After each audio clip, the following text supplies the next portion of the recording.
parti sur Deguembéré.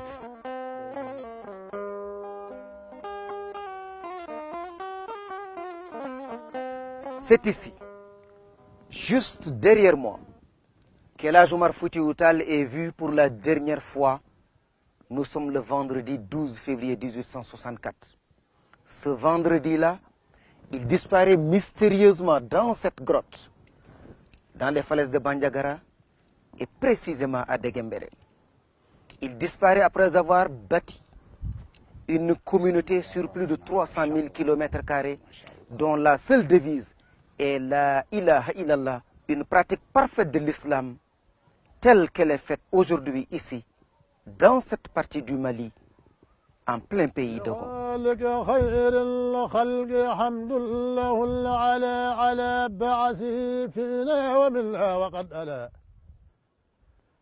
على العرش ما أعلى أولى ساكن العلا أحق عباد الله بالمجد والعلا حبيب به يولي لا ويكلأ صلاة وتسليم عليه ولن ألا مربي الورى الخنسيز إذ كان الأسألا ألا إنه بدر إذا الأمر عسالا أتم الورى جاها وأبهر مسعلا. L'armée du Massina était en bas. Il observait l'armée du Massina en bas. Ses adeptes étaient en haut. Mais quand il est venu devant la grotte, il a laissé l'armée d'aller se défendre. Et quand il disparaît, il avait 11 personnes qui ont considéré sa disparition, dont 3 de ses enfants, Maki, Mahi et Hadi. Et une femme qui montait avec de l'eau pour le village de Deguembéré qui était en haut, qui s'appelle Yendi. Sur ces images, les falaises de Bandiagara. Au milieu de la chaîne de montagnes qui ceinture Deguembéré, une colline s'illustre par sa couleur blanche et se différencie des autres rochers dominés par la couleur noire. Cet éclat, déjà visible à distance, se renforce au fur et à mesure que l'on s'approche des blocs de pierre. À 200 ou 500 mètres, tu fais remarque, là où El Hadj Omar a disparu, est une montagne très claire qui est déjà éclaircie par la spécialité d'El Hadj Omar et par le savanisme. Et les autres montagnes sont restées noires parce que Dieu les a créées comme ça, il ne peut pas changer. Mais si Dieu avait fait qu'El Hadj Omar avait monté sur une de ces montagnes qui n'est pas cette montagne-là, ça allait être très clair aussi. Au point culminant de la montagne, une mosquée en pierre se dresse fièrement, entourée des ruines de l'ancien village de Deguembéré, avant que les habitants ne redescendent au pied de la montagne pour rebâtir la localité telle qu'elle est aujourd'hui. Au pied de la montagne, cet autre mystère. Une source d'eau douce jaillit des entrailles des collines pour donner au paysage un caractère paradisiaque.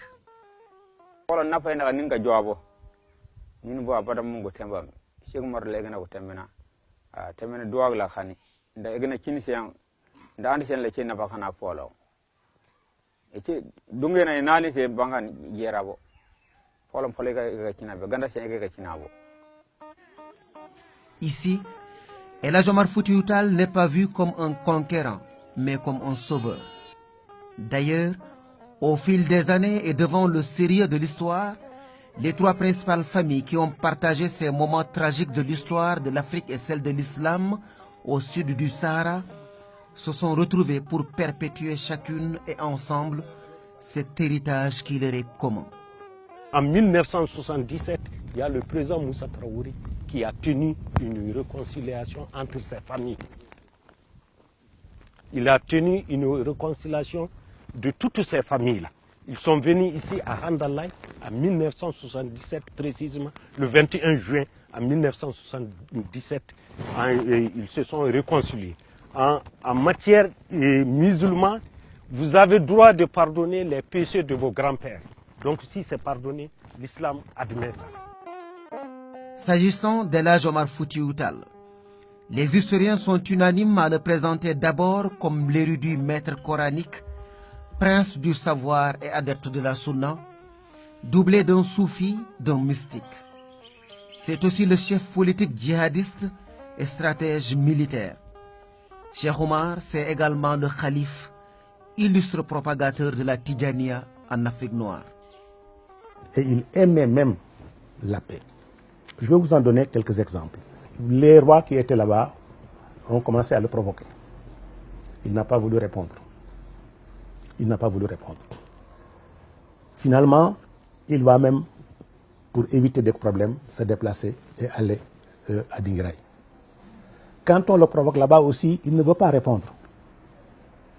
Il a fallu qu'on envoie des délégations pour venir le désarmer et désarmer ses partisans, qu'il s'est rendu compte que s'il ne réagit pas, il va accepter une situation qui va le mettre en situation d'infériorité, et ceux qui envisagent de le désarmer, peut-être qu'ils sont animés d'autres intentions, pouvant se traduire éventuellement par des meurtres perpétrés sur sa personne, pour qu'il décide de faire face. Et dans Arima, il prend la précaution de marquer que je n'ai pas le premier ouvert les hostilités. Le flambeau omarien, repris dès les premières heures qui ont suivi sa disparition par son neveu Tidjani Amadou, le flambeau donc va traverser des âges, transcender nombre de clivages pour s'imposer comme un modèle de nationalisme, de résistance et de projet politique jamais égalé en Afrique noire. El Hadji Omar a été respecté au plan national et international, et sa dimension intellectuelle dépasse tout ce que le 19e siècle africain a connu. Il n'y a pas dans le milieu africain au 19e siècle quelqu'un qui ait eu une dimension intellectuelle et universitaire égale à celle de Cheikh Omar. Il a fait, pendant son voyage à la Mecque, 20 ans d'études, d'observation, de notes, n'est-ce pas, d'apprentissage, qui lui ont permis de connaître des civilisations différentes, des régimes politiques différents, des pays différents, des cultures différentes. Il était polyglotte, il parlait plusieurs langues, hein? Il maîtrisait beaucoup de savoirs, il a pris femme dans différentes ethnies. Seulement, l'histoire exceptionnelle à tout égard d'El Hadji Omar Foutiyou Tall sera l'une des plus grandes victimes de l'école de Jules Ferry et de l'historien aux yeux bleus qui, comme l'a si bien dit l'autre, n'a écrit l'histoire de l'Afrique qu'en termes de conquête et de domination. Masha'Allah.